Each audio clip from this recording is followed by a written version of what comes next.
श्रीमद् भगवद गीता के प्रथम अध्याय के 8वें श्लोक में कहा गया है, भवान भीष्मस्य कर्णस्य कृपस्य समितिजस्य अश्वस्थामा विकर्णस्य सौमदति तथैवच।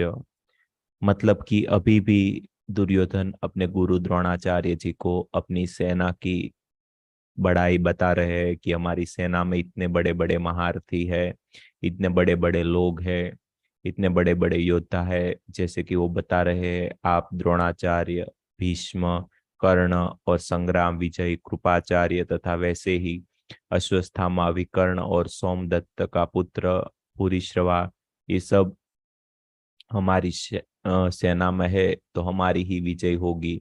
तो दुर्योधन को अभी भी ऐसा ही लग रहा था कि उसकी सेना में इतने बड़े बड़े महारथी है तो उनकी ही विजय होने वाली है, उनकी ही जीत होने वाली है।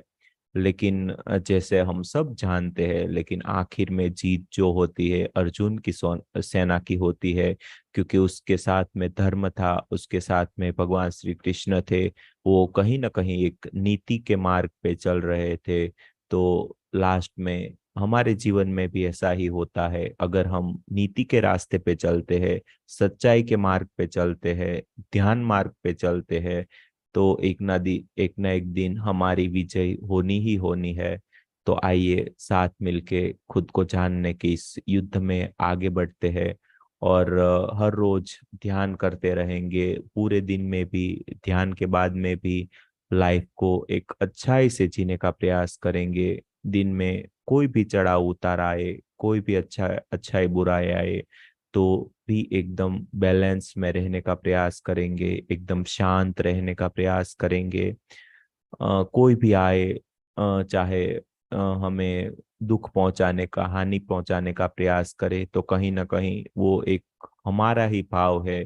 हमने ही किसी न किसी टाइम पे, किसी न किसी जन्म में उनको वो सब किया था, तो वापस उसी का अनुभव हमें मिल रहा है। तो कोई भी किसी भी और को दोषी बिल्कुल मत ठहराएगा। अगर कोई दोषी है तो वो खुद हम ही है। तो हम ही को सुधारने का, चेंज करने का, अच्छे रास्ते पे ले जाने का प्रयास करेंगे।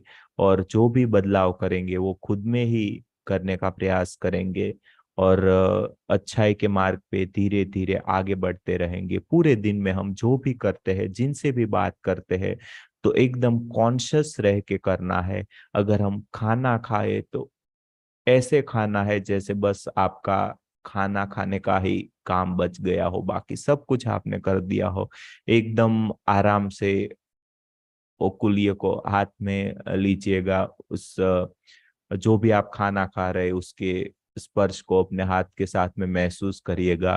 धीरे धीरे जब अपने मुंह की ओर हाथ जाता है तो उसको भी महसूस करिएगा। धीरे से जैसे कुलिया अपनी जीभ को, अपने मुंह को स्पर्श करता है तो अपने को कैसा स्वाद लगता है, ऐसा महसूस करिएगा। और धीरे धीरे एकदम होश पूर्वक खाना खाने का प्रयास करिएगा।